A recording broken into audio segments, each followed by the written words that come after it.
Welcome back to On the Move with Victor Shi. This is still Victor Shi. Today is a big day in politics because it is the State of the Union. This is a tradition that dates all the way back to George Washington, who gave the first State of the Union address in 1790 in New York City. Ever since, presidents have used this moment to address not only Congress, but also the American people about where the country is and the accomplishments, and hopefully one day her administration. But basically, ever since American history, it hold on, sorry. I think I'm getting some background noise on my end. The wonders of being live. I might have other tabs open. But today is obviously a big day for the State of the Union, and we are going to get into all of that. Today, President Biden will do the same as he takes the podium in Congress to deliver his 118th address to the his address to the 118th Congress. But it's important to remember that this Congress will be unlike the previous two addresses he's given. Of course, Republicans are in control of the House, which means that there will be more of them in the audience than Democrats. And standing behind him will no longer be Nancy Pelosi, but Kevin McCarthy. But make no mistake, while that may give the appearance of a bipartisan Congress with a Democrat and a Republican sitting behind President Biden, it's no way a bipartisan Congress. And for those who need a reminder, this is someone who has effectively basically given up the traditional notion of what Congress is supposed to do for his own political sake. Remember, just the first week that he tried to govern as the majority leader, he took 15 rounds to become Speaker of the House, and one has to wonder just what concessions he made to become that. So there's that element of it. There's also this element of this is a man who has given up basically his entire party to the most extreme fringes, by people like Marjorie Taylor Greene, people like Lauren Boebert, people like Matt Gaetz. All of those people have such a grip on this party right now, and we see that in the form of committees now. People who are being appointed to really important committees like the Oversight Committee, like the Homeland Security Committee, like the Judiciary Committee. All of those committees now are being hijacked by people who basically have no intent to govern. And so that's what's going to be ahead of President Biden today, is this Congress that has no intent to govern. I think that should kind of inform how he thinks of how he tries to address Congress today. And then there's also, of course, the fact that this is a Congress that is unlike any other Congress because they really have no real policy or solutions. Kevin McCarthy and other Republicans have spent this entire Congress trying to gin up their voters and try to sell them this basic lie that they're going to solve all their problems. They're going to solve the economy, when really, in reality, there is no plan. In fact, they want to impose this 30% national sales tax, and they're intent on impeaching President Biden and also other Biden administration folks. So don't let anyone tell you that this is a Congress that is in any way bipartisan, or that Kevin McCarthy, who will be sitting behind President Biden, are in any way serious about governing. This is not that type of Congress. And so I think part of what I hopefully want to get into today is what President Biden should say to the American people, and I think who his audience should be.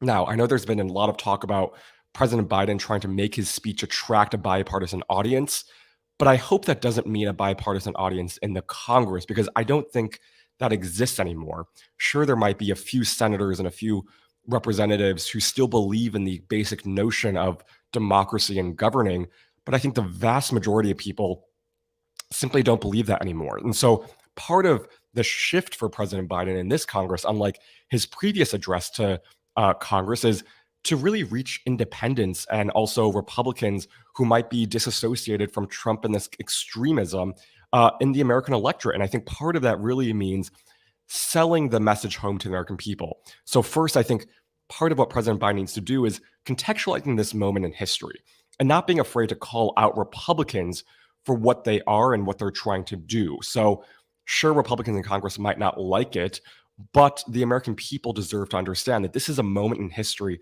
in which we literally have one political party that is trying to obstruct everything that the other political party is doing. And not only that, but we also have 147 members in Congress currently who have denied the results of the 2020 election. And so I really hope that President Biden tries to paint this moment in a way that kind of is real and is I think honest about this moment, about where we are and where the Republican Party is. I think that's important for every American to understand where this democracy is, how fragile it is, but also not being afraid to talk about the issues, right? So I know there's been a lot of talk about the economy. The White House has been sending me and other people some fact sheets about the economy right now and what President Biden hopes to drive home. And I agree. I think the economy is the one thing that the Republicans have tried to do time and time again. They've tried to say, we want to fix inflation. They want to try to say that we are the party of the working family, but clearly they aren't. And so I think it's on President Biden tonight to really sell home what his administration has done to improve the economy, which is a lot. Right now, unemployment is at the lowest rate in basically 55 years. Wages are up. You're seeing the economy really improving under this administration. And it's just a clear contrast to what Republicans want to try to do. Yesterday Kevin McCarthy gave this speech about the debt ceiling, and he basically had no plan other than the fact that he said he wouldn't gut Social Security and Medicare. Other than that, Republicans really have no plan when it comes to the debt limit, to fixing the economy, and it's evident in everything that they do. And so part of President Biden's job today is to really contrast the Republican Party with the Democratic Party and really emphasizing that the Democratic Party is the one to basically govern, to be competent, to solve the economy. And then I also hope, just as a young person, as Gen Z, we saw what happened in the 2022 midterm elections. If you talk about Gen Z and the issues that we care about, we become engaged. We actually go out there and vote. And so part of tonight, too, is yes, you want to talk about the economy. You want to talk about things that attract a bipartisan audience in the American electorate, but also talking about youth issues, things like climate change. One of the things that President Biden did during his administration last year in August was pass the really historic Inflation Reduction Act, which invested this historic amount in climate change. And so if President Biden can hammer that home and say, look, we are the party that will listen to young people. We are the party that will address their concerns. And lastly, we are the party that has actually acted. I think that's going to go a long way. And so, tonight's going to be a big night. The State of the Union is always one of my favorite events. And I know there's some talk about how we can reform the State of the Union because it is a bit of an outdated method of communication. So how can we do that? There's a great article in the New York Times about this and how we can bring new mediums into the platform and how maybe the traditional joint session of Congress doesn't have to be that way. A lot of presidents before have actually delivered a handwritten State of the Union to Congress and presented it in another way. And so I think there are many ways to reform the State of the Union, but at the end of the day, this is what we have. And I think I will definitely be watching it at 8 p.m. Eastern time, and I hope everyone will do the same. I'll be covering it on Twitter as well. It's going to be a big, big day in politics. So that's the State of the Union. Some other news of the day, I just really want to quickly touch on what's happening down in Turkey with the earthquake. And it's just really unfortunate what's happening down there in Turkey and Syria. This morning, I saw that we are now at 5,000 people who have lost their lives because of that earthquake. And it seems like the death toll is just getting higher. So it's a really unfortunate circumstance down in Turkey. And all of our thoughts, all of our prayers should be with those who are there. This is a particularly devastating situation because those are countries that just don't have that many resources to combat that situation. And also their infrastructure just wasn't made for something like a 7.8 magnitude earthquake to hit the country. And so everyone there has my thoughts and prayers, and hopefully they can find some much needed assistance during this moment. The next thing I want to talk about are polls, because polls these days are getting a little bit more attention. And specifically yesterday, there was a poll released by Washington Post that really caught my eye and really kind of hammers the point home to me that we shouldn't be listening to polls. So basically what they found was they did this, Washington Post and the ABC did this poll during the week of January 27th to February 1st. And it's among a poll of about 895 registered voters. And what they found was something really interesting. And I want to point this out. So they asked people basically which candidate, if the 2024 election was held today, and the candidates were Donald Trump, the Republican, and Joe Biden, the Democrat, who would you vote for? Would you lean toward Trump or would you lean toward Biden? And this is what the results say. I just want to give you the results. So between the ages of 18 to 39, 52% of that age category prefer, get this, Donald Trump. 43% of 18 to 39-year-olds prefer President Biden. We're going to move to the 40 to 64 age category. 48% of them prefer Trump. 44% of 40 to 64-year-olds prefer Biden. And then above the age of 65, 45% support Trump and 50% support Biden. Now, I want to comment specifically on that first age category, which is 18 to 39-year-olds.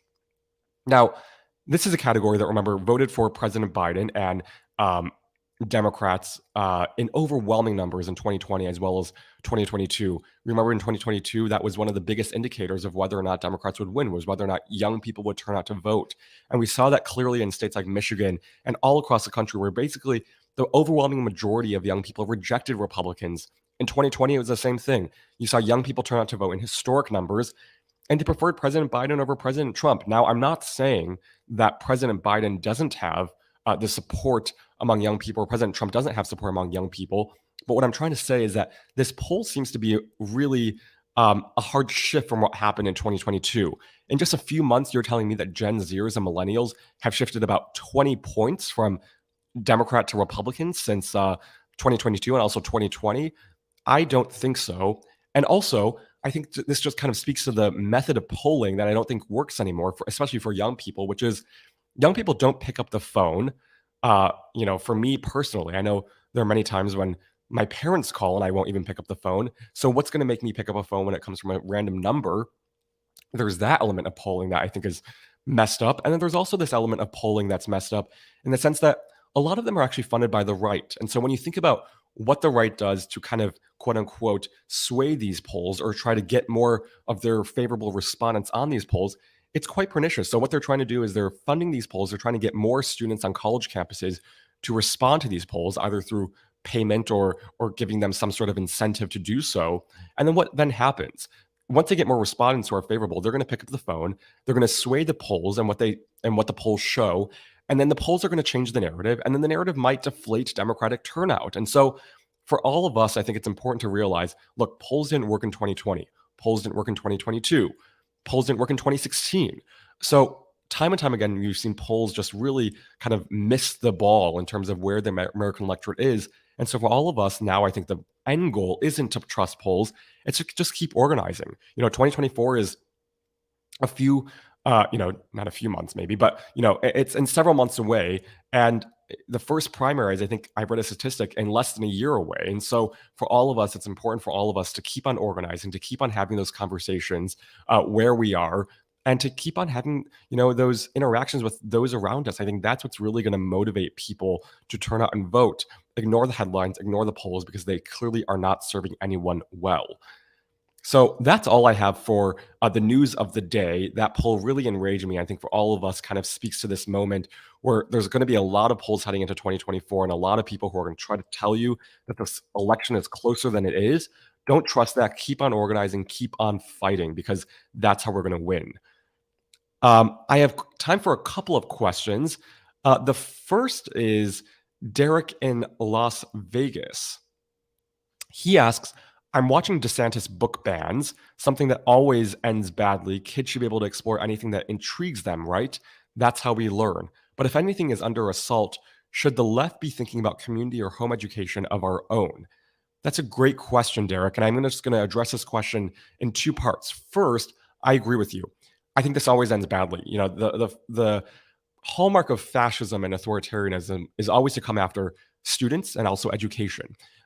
That's what happened during the Vietnam War. You saw people coming after what college kids could do because they were afraid that if college people and if students had the facts, they could be equipped and really hold people to account. And that's, I think, part of the agenda now for a lot of Republicans like DeSantis, who are pushing this white narrative agenda, this great replacement theory that they're coming after us. And part of the reason and part of the way that they're trying to do so is they're trying to ban books. And we're seeing that specifically in states like Florida and also other Republican states where they're banning books like Beloved, where they're trying to restrict the type of curriculum that people can have access to. And so it's just a really concerning thing on a lot of different levels. And for a lot of students, this is a really scary moment. Once they come after our education, our freedom to learn, that means that our understanding of history is less. That means that we don't have a great grasp on what this reality is. And the direct result of that is that we don't have citizens who can actually understand the moment that we're in. And so it's a really concerning thing. And you're seeing a lot of people across the country, including Trump, basically target education. I think that's going to be the big thing that they're going to try to come after is education. And I'm afraid in some areas it might work. In other areas, people might be smarter and dismiss this, but all of us should be paying attention to this attack on education, this really sustained attack on young people across the country. And then there's also, like you said, against this backdrop, what should Democrats be doing? Now, I think there's a lot of arguments to be said about home education. That's another option that a lot of people can choose to do if they so choose. But for Democrats, I think they have to capitalize on this moment. And the most important thing to do is one, to hammer home the fact that Ron DeSantis is a dangerous, dangerous person. And I think to hopefully think of some sort of legislation on the federal level that can address this issue. Maybe it's a mandatory AP government course. Maybe it's some sort of revamping of the Common Core curriculum to include things like, what does it mean to learn about Black theory and Black history, and how can we incorporate that into the classroom? And so maybe some sort of revamping of our common education system where we have some sort of standardized way that we can teach students about this moment in history, because clearly you have a complete cohort of America that is completely unwilling to acknowledge this really important moment in history. And so I think for Democrats, hopefully they can find that path forward. I see we are actually running out of time for today, and I don't want to keep all of us too long. A couple of logistics. First, right after this episode, I'll be heading over to iGen Politics with my co-host Jill Wine-Banks to host Lawrence O'Donnell, who will talk about this moment, State of the Union, what Republicans are doing right now in the Senate, also the House. You don't want to miss that. That's going to be at 8:30 Pacific time, 11:30 Eastern time, right here on youtube.com/Politicon. We'll be going live shortly, so I have to get going and put on my other co-host hat. And also, for the rest of this week, we'll have exciting guests. Tomorrow, we're going to have on Charlie Sykes. We're going to break down the State of the Union, where this Republican Party is. Thursday, we're going to have on Jennifer Massero, who's going to talk about rhetoric, propaganda, kind of what makes propaganda work, and then how we can push back against it. And then on Friday, we're going to have on Molly Jong-Fast, who's this great journalist who writes a lot about the current events of the day, and I'm sure we're going to have a lot to talk to her about. So we have a packed week ahead. You do not want to miss that. It's going to be every day at 8 a.m. Pacific time, 11 a.m. Eastern time, right here on youtube.com/Politicon. You do not want to miss it. Please, please, please enjoy the rest of your day and hopefully watch the State of the Union. Have a great rest of your day. Thanks so much for tuning in.